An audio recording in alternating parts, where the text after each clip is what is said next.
Becoming the Man, Chapter 9, Paul Roberts Wakes Up. Paul Roberts came to consciousness in agonizing pain. He was being fed intravenously and his head was wrapped to the point where only one of his eyes was exposed at an awkward angle. He could barely see out of it. His ribs were broke. When the jolt of pain circled through his body, he screamed in horror. Baby, it's okay, shh, it's okay, shh," his wife said reassuringly as she jumped up from the chair she had pulled over to his bedside. She was sobbing hysterically as she tried to calm her husband and at the same time alert the doctors that he had awakened from his coma. A tear dropped from his eye and slid between his head wraps and his face, burning a scrape he had acquired from the poorly paved parking lot surface. As he tried to repiece things together in his mind, his brain itself hurt. He stuttered weakly. What happened to me?" The doctors rushed in and started monitoring all his vital signs. He repeated the question again and again. What happened to me? What happened to me?" His wife replied through her tears. "Paul, you were attacked at the gas station. You're lucky to be alive. I'm so lucky to have you. God saved you, Paul. You're so strong. We thought we might lose you. You're my miracle. And Junior still has a dad." He tried to go back to the last thing he could remember, and he saw himself stepping back from the ATM machine. He thought about it for a second, but he was sedated from the medicine they had pumped in him as he lay on the brink. He remembered the 10 crisp bills dropping out of the machine one at a time as if they had done so in slow motion. It all came back to him slowly, but now he was sure that all this nonsense about government jobs and secret databases was a strange dream. His wounds were very real, however. Was this part of it? Was it all a trap? Why would someone do this to him? Who did this to me? Who did this to me? He attempted to shout, but whimpered instead. Why did they do this to me? Paul asked. The doctor replied, Paul, please relax. Your wife is right. You're a very lucky man. You received severe head trauma and were in a coma for 48 hours. We operated on you, and even though you lost a lot of blood, we got to you in time. You have a few broken ribs, you have head trauma, and we'll be monitoring your vision as you recover. You've suffered a severe concussion, but luckily we don't suspect any blood clots. There is a chance that besides the vision in your left eye, you'll recover completely. We just want to monitor your progress and give what broken bones you do have time to heal. You had some internal bleeding in your abdominal region, so you're going to be here for a while, but we'll make your stay as comfortable as possible. We are going to have to make sure we keep you awake for a while we run some tests.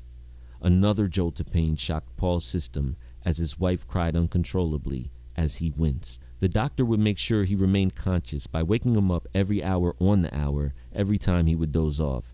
He just wanted to rest his tired brain and body. After about a week of recovery, the fog started to clear from Paul Roberts' brain. One morning after the ring in his ears had eased up a little, he reached across his body and clicked the button on the television remote control. He had to reposition his head at a strange angle to see, and the little hole in his bandages where his good eye could see out of gave the effect a periscope would. It was the local morning news, and for the first time he saw the story of his assault. The newscaster reported, "In other news today, 3 of the 5 assault suspects in a brutal gas station parking lot robbery have been apprehended. Jamal Vaughn, age 19, Marion Williams, age 20, and a third suspect whose name is being held due to his age were all apprehended after police served 3 separate search warrants. The teens and the man are charged with the brutal assault of Paul Roberts, a worker at a local community center. Police say the suspects ambushed Roberts and attacked him savagely as he attempted to use an automatic teller machine at a gas station and convenience store. There has been an upswing in crime lately in the area that separates the more affluent neighborhoods to the north of it from the working-class neighborhoods in the south. Roberts, who sustained life-threatening injuries, is recovering in the hospital and is in stable condition. Police are looking for 2 black males between the ages of 18 and 22 wearing black dark hoodies and white sneakers who are wanted for questioning for their role in the assault. If you have any information, please call our tip line at 1-555-4-TIPS. Paul felt sick to his stomach that his own people could do this to him. He helped the same kinds of kids from the street every day at the community center. And this was his payback? He felt cheated. His body ached. These were just little kids who did this to him. Little violent kids with no respect for life. They beat him like his life wasn't even worth the $1,000 they must have stolen from him. Then he got a chill down his spine when he realized that if he had pulled $10 from the ATM, these people would have done the same thing. He mumbled out loud without realizing, "My own people did me like some savages. My own black brothers. What about my son? What if..." The nurse arrived with 2 pain pills and applesauce, which had been his breakfast since he was taken off of the IV. She helped Paul sit up, and he gasped at the sharp sting that filtered through his side.